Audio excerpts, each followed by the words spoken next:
Hey everybody, Maverick O'Sullivan here, and I want you to know that the reason I make these videos is because it is my passion to create entertaining and uplifting content for you.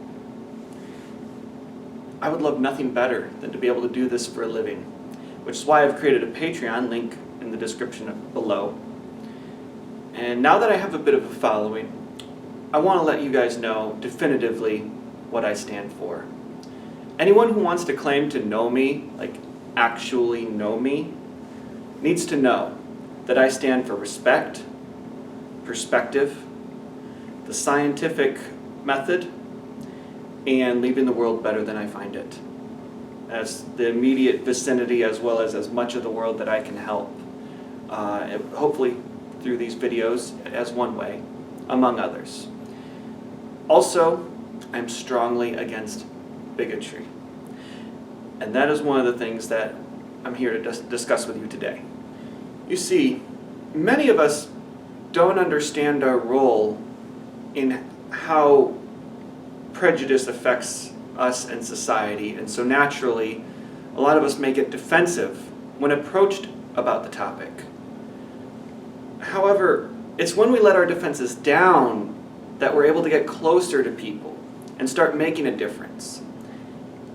Hopefully by the end of this video, I'll have expressed to you how to do that, as well as why you should do that. First off, why? I hope most of you are already with me and against bigotry. Some of you may need to learn how to express that fact a little more eloquently. And lastly, there are some of you who, for whatever reason, I'm not here to judge, have lived a life that through whatever feedback and whatnot, information you've gathered, has led you to some conclusion or comfort zone that includes a bias. And that's understandable. I hope you will hear me out and hopefully be able to apply some of what I have to share with you in a constructive manner. I mean, that is how a person grows and how we get smarter and evolve. And I will commend you if you are one of those kinds of people who's capable of changing their mind when faced with new information. That's how I think we should all be. And mine is just a message of acceptance. And how can I give that if I'm not already accepting you? Now, well, you may have experienced a life that seems to justify your opinion. Consider the many types of experiences you might have had. Were you born into another family or culture or race? Nobody chooses to exist, but we can choose what to do with that existence. You know, we can choose to help our proverbial neighbor, and then that neighbor can choose to imitate our actions, and that is how society flourishes. However, you might instead go about more self-seeking routes. But the problem with that, you know, when you got these self-focused goals and everything, is you become that person that can't be relied on by others unless there's something in it for you. You see what I'm getting at? Like, whenever you don't trust someone, part of it is because you don't think people can be trusted, because you've not shown that even you can be trusted. You've not shown that to yourself.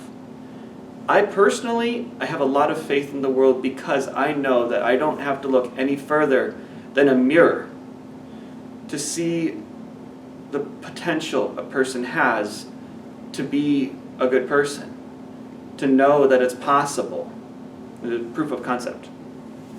And it's a great feeling. I think that there's so much of the world worth experiencing that a lot of people are missing out on due to this comfort zone or prejudice or whatever. And that's a shame, because it's so much more exciting and wonderful and fulfilling than it is dangerous. Now, to those that believe that goodness and fulfillment come primarily from the Bible, again, no judgment. I believe in a lot of the teachings of Jesus Christ. Remember that God said that wrath and judgment are His alone. Jesus is like, you got one job. Treat other people the way you want to be treated. What if you had a different skin color? What if you had a disorder? What if you just had a series of negative circumstances in your life that prevented you from being the amazing person you know you could have been under different circumstances? You see, that part's true for a lot of us. And I truly believe that we're stronger and more capable together. And again, that's the purpose of society. And one last message to the religious is consider this. Many black people live and breathe Jesus Christ. Can I get an amen? But seriously, while you're knocking your hour out for the week, eager to, maybe you get your communion wafer and you're like, okay, I'm going to sneak out right now, get to my car before the parking lot gets all messy. And let's face it, even if you are one of those people, that's pretty funny. But no, while you're doing that, there are black families who are spending all day at church, And even if the black person in front of you isn't one of those people, they probably got like several people like that praying for them. Which brings me to an important point. Like, if anyone is God's people, it's them. But think about this. In 2 Kings, there is a part where a pair of kids see Elijah. And they're like, hey, Baldy, get out of here, Baldy. And Elijah prayed, and God sent 2 she-bears to their village, killing 42 kids in that village for calling Elijah Baldy. Can you imagine what would have happened if someone called one of God's children the N-word with a hard R? Oh, hell no! That said, if you want black people to know that you stand with them, there are a few things I've learned that help. First off, try soul food. You want another culture to know that you are willing to accept them. A good step is trying their food. First off, collard greens. I tried those. I was like, where have these been all my life? Whew. Fried green tomatoes. Now, black people, I don't know why people criticize black people for liking fried chicken. Everyone likes fried chicken.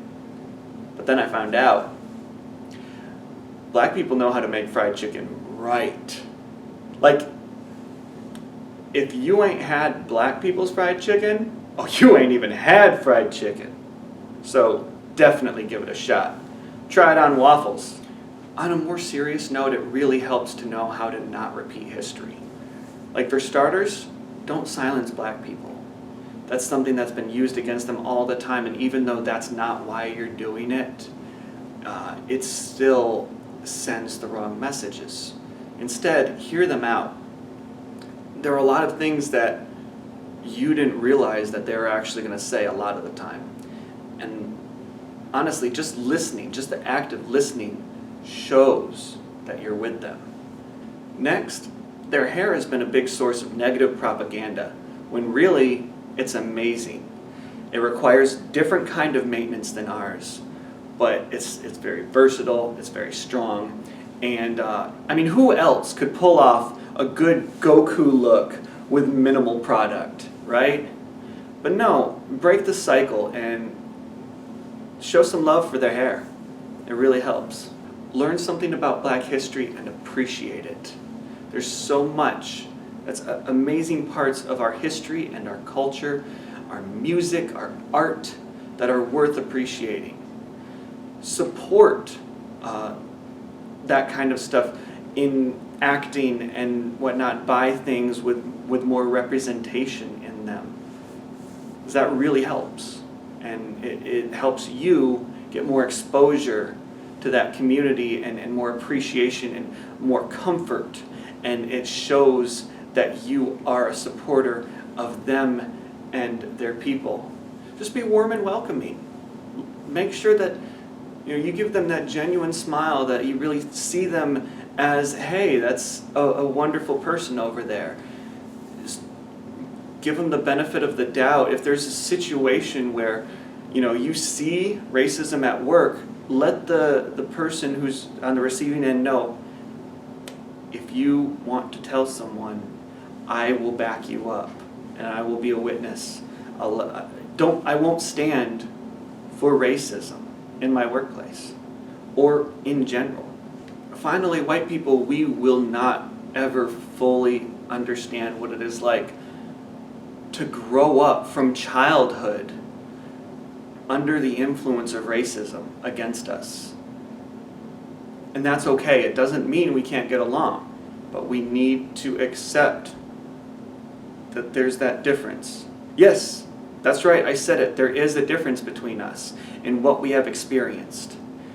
And we need to respect that. Like I said, it doesn't mean we can't get along. So when someone brings this up, don't be afraid to say, I agree with you. We still have a lot of work to do in overcoming racism, but I am here for you. Don't ever not reblog this message. Also, for more about how to defeat racism, I got a video in the link in the description below. I haven't figured out how to HTML this stuff, but I will eventually.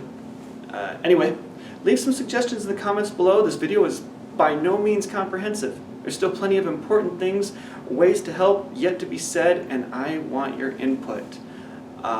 So yeah, put that in the comments below. And before you click away, hit that subscribe button for more of these important, uplifting messages and a bunch of laughs, because I post weekly. Enjoy. I'm Maverick O'Sullivan. I appreciate you.